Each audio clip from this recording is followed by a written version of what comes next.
Space, the final frontier. Space exploration is notoriously Factorio's longest mod pack, so we're going to get started immediately.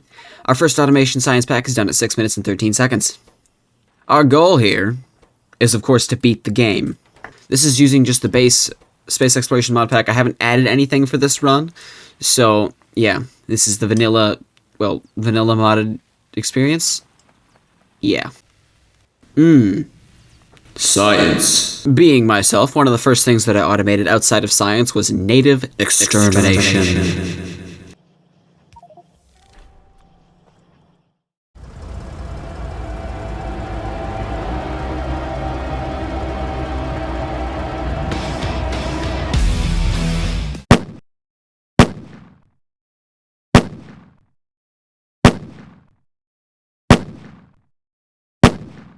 Why is the flamethrower more effective?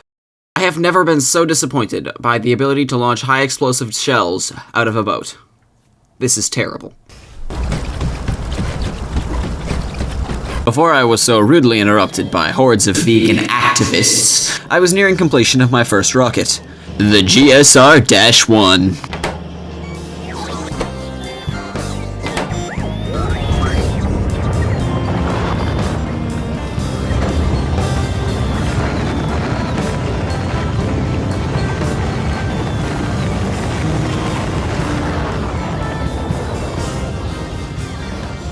Contrary to the achievements I just achieved, this is far from the end of the game. As well, I do have a rocket. The mod is Space Exploration, not Spy Satellite Simulator.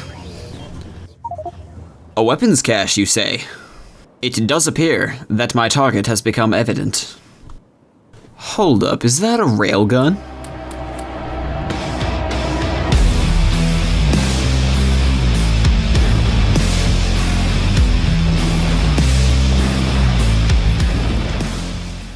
After my Railgun-induced expansion session, I decided it would be smart to build a wall to prevent any aliens from attempting any of their own expansion.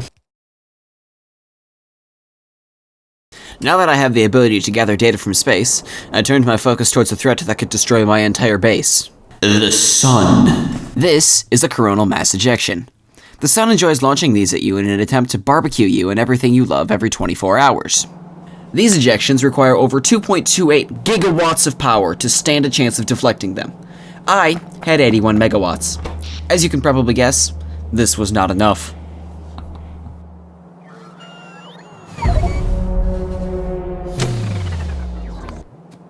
In order to produce power of the magnitude that this required, I would need nuclear power. This meant I needed uranium, and since Covert enrichment was locked behind going to space, I needed a lot. The reason I needed a lot was because the standard uranium processing centrifuge has a 99.3% chance to give me the almost useless uranium-238, which only leaves 0.7% uranium-235 for the fuel cells. This problem is pretty easily solved just by adding more miners that you standardly would not need, but still, rather irritating. My satellite shenanigans were quickly over, and I went back to handling radioactive material with my bare hands. I was hoping that this would help me grow a third arm for more efficiency, but all I got was lymphoma. I suppose at some point I should probably explain what a steam battery is. In Factorio, turbines consume steam to produce power. So far, that's fairly realistic. But unlike in real life, steam can be indefinitely stored in tanks, meaning you only need enough power to refill the steam tanks between coronal mass ejections. This exponentially reduces the amount of reactors and heat exchangers that we will need, which is good, because, as I previously stated, I don't have Covert enrichment, which severely limits the amount of usable uranium I have. On another note, here's a quick montage of me setting up my reactor.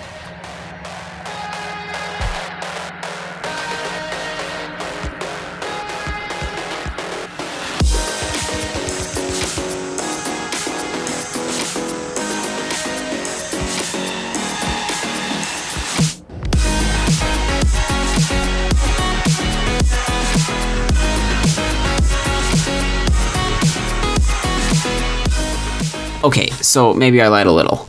The battery took over 4 hours across the course of a week to complete, and I have other things happening in the present, like the fact that about halfway through my initial construction, I ran out of oil. While this is practically a criminal offense, it did not take long before it was sufficiently resolved to everyone's satisfaction. This renewed flow of oil allowed me to construct a personal nuclear reactor, which I stored in my back pocket. It did not help my lymphoma.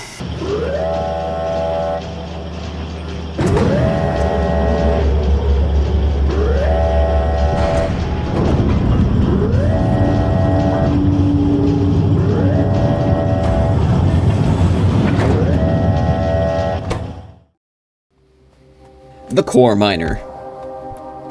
A giant drill that mines the core of the planet for an infinite stream of resources.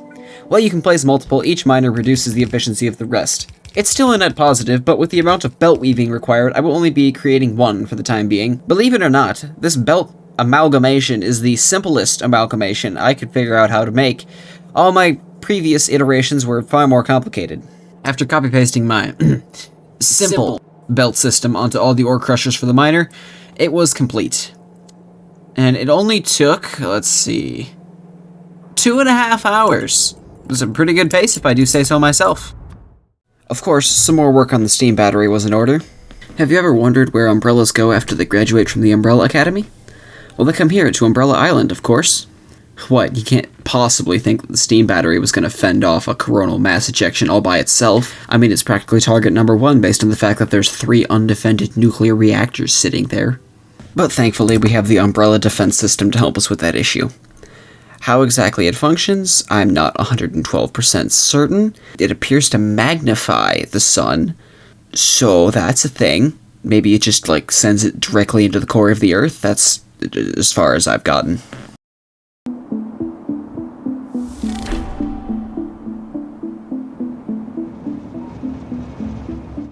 Due to the fact that the sun can eat my entire power grid with its death beam, I built a second power grid to power the first power grid. It's solar powered. Also, I'm fairly certain this many batteries in one place is a safety hazard, but the last OSHA inspector died mysteriously after being shot, so... Heat shielding production line, 'cause I'm too hot.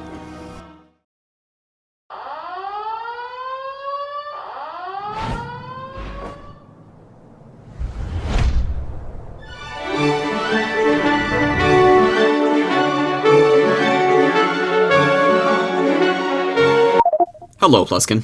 Pleskin was actually quite helpful as he added a lot of items to the bot network. Unfortunately for him, I don't have any footage of this, so you have to take my word. I do, however, have footage of him assisting in the extermination of the natives.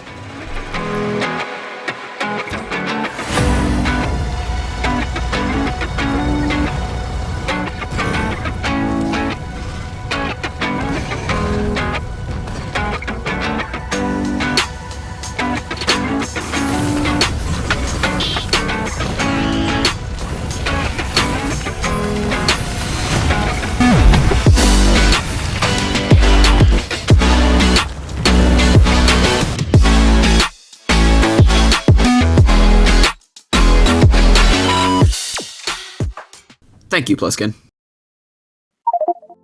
T-minus 11 minutes. Shutting down the factory.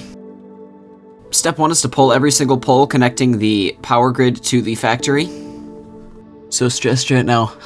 This basically has to work, otherwise I wasted 3.5 hours on Umbrella Island.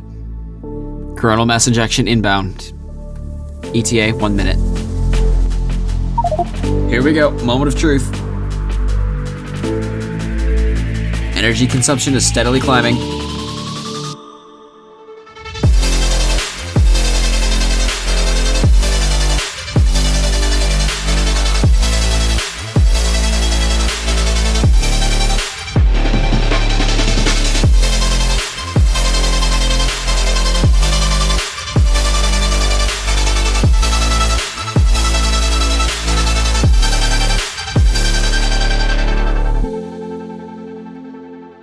Did we do it? It's flatlining.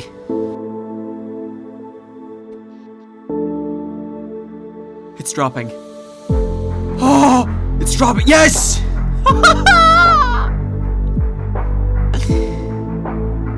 It's going down. We did it. The battery held.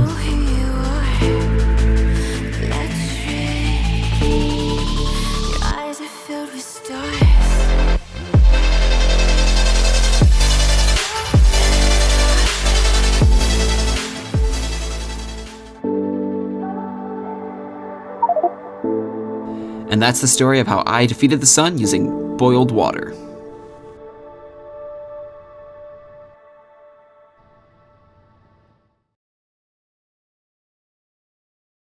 Well, I want to ascend into the heavens. The heavens don't particularly want me to ascend there.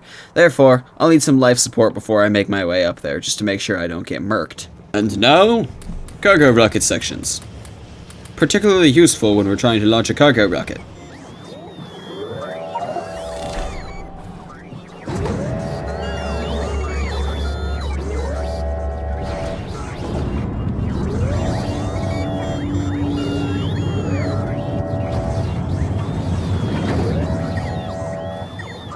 It's smaller than I was expecting, but I suppose size isn't everything. 50 hours ago, I crashed down from the heavens. 40 hours ago, I had acquired resources of every kind and shape. 30 hours ago, I had prepared for the sun.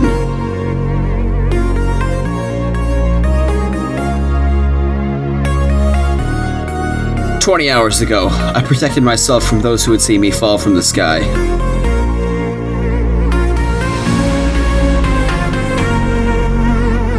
"10 hours ago, I protected myself from that which would strand me here. 2 hours ago, I tested my path. And now, I rise."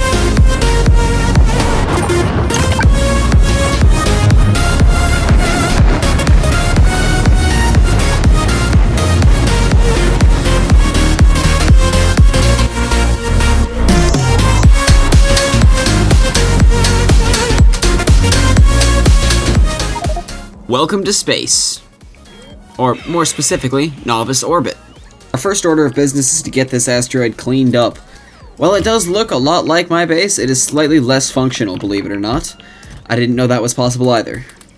You see these fancy looking, really fast belts here? These are actually a really big reason why I'm down here right now. These belts, aside from looking cool, have about 90 items per second of throughput. Now, for reference, the red belts that I have been using have 30. So these triple that, and I actually need them for the core miner. I don't need these ones specifically. I could use blue belts, but I don't have the science for them yet, and these are slightly easier to obtain because I don't have to research anything while in space. Now we have a nice clean asteroid to work with. I set up some meteor defense and a very preliminary bot network in case I needed to make edits to the asteroid from down on Novice. After that, I found out why I had a jetpack. Space is terrifying. Yeah, no, I'm going back to land. I need more resources before I can do anything serious up here, and it feels nice knowing that I can't accidentally float off into the void of space. In case you were dying of curiosity of what I was going to use these belts for, we're using them for the core miner. The core miner mines theoretically at 15 items per second. The belts that I have been using can't quite get the items out of there fast enough for it to actually mine at 15 items per second, so we're replacing them with slightly faster belts. Problem solved. Here's some footage of me testing out a new gun I got while I was in space. It's called the Bio-Bloat gun. Now, Bio-Bloat, it kind of is self-explanatory. It biologically bloats things and turns them into fireworks. Now, the fireworks part may not make sense, but I am in favor of biologically bloating things. Don't take that out of context. We must expand the creation of low-density structures. What, you thought we were just launching, like, steel-hulled ships directly into orbit? Nah. That'd be like throwing a brick out of your window and expecting it to do the same thing as a paper airplane. You gotta fine-tune these things. And now it is time to launch the aforementioned supplies into space. These supplies consist of 6,000 of every kind of science and the materials to make 6,000 space science. Space science calls for rocks as one of its ingredients. And while it probably wants moon rocks, the game does not differentiate between land rocks and moon rocks, and so it gets land rocks.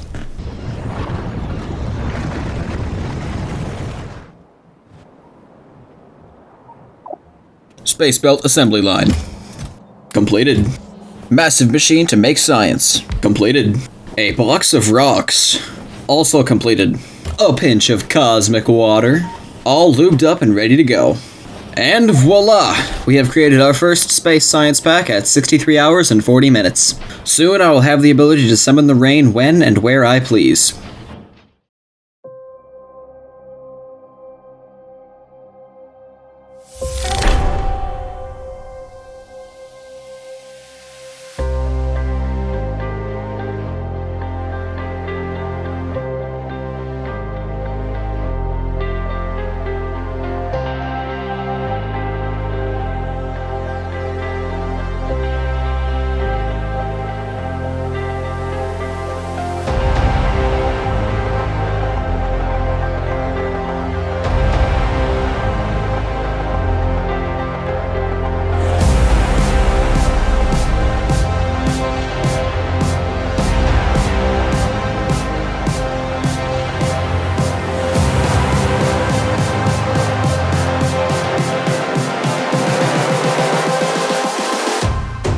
Close your eyes.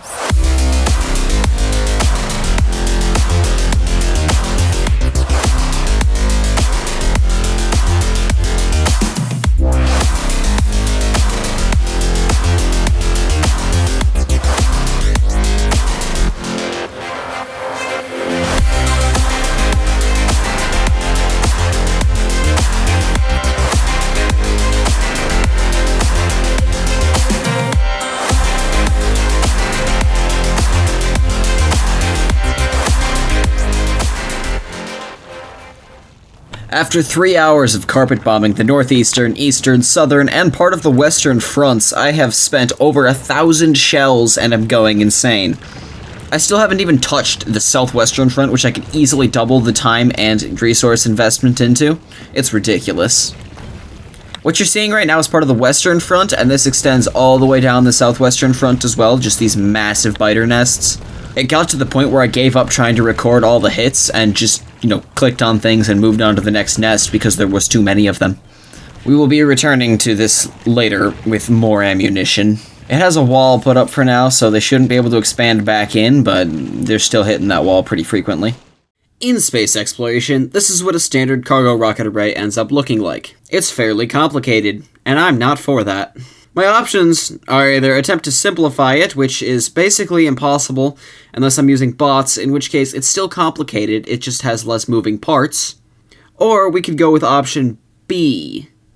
Now, option B involves, railguns. It involves railguns and launching things into space that way.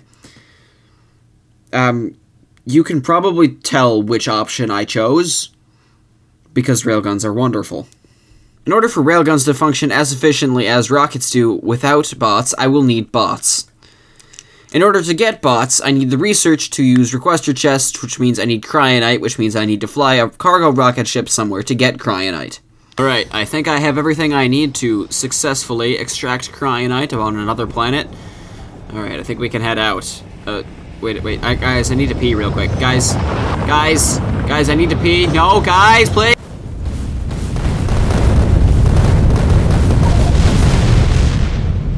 That was a 460-hour flight, and I needed to pee the entire time.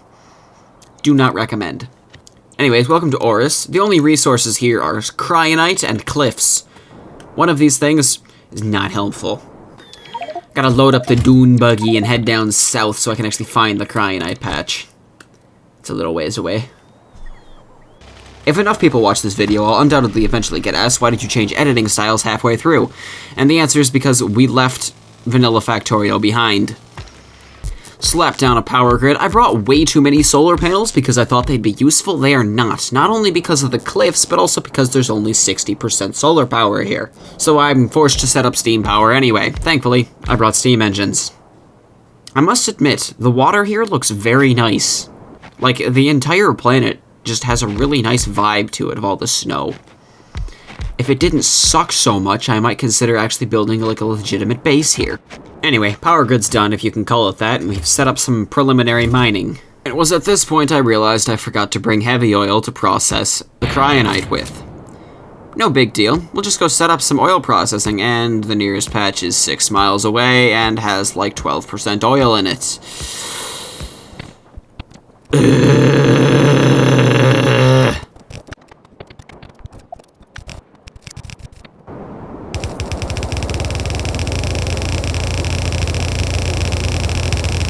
And just like that, we have cryonite production.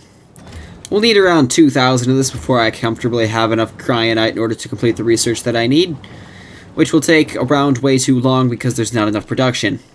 Moving on. It was at this point I realized I didn't have the resources to launch a rocket. I had forgotten the launch pad. I have a landing pad, just not a launch pad. Have I mentioned that I hate rockets? I hate rockets. This essentially means we'll have to use the shuttle as a pseudo-escape pod. It's effective, but is far from the best solution. After remembering to record my escape from planet Icecliff like a professional YouTuber, my next step was to fix my railgun array so that I had copper and iron at very least in space for when I next went up. And there's the magic research, finally! I cannot be bothered explaining how any of this science production works, as by the time I got around to editing this, it had all been torn out in favor of using the bot network. And, on that note, I'm calling the video here. I have played over 77 hours of Factorio over the past few weeks, and my brain is the equivalent of cat food. I will continue to play after the constant sound of alerts from bots exploding repeatedly with enthusiasm has been purged from my ears and my nightmares. Whether I make a second video will depend on the response that this video gets. The next video uploaded to this channel will most likely be a Dead Cells, Dark Souls, or Noita video made in the same style. Without further ado, I'm your host, Archangel, signing off. Have a good day.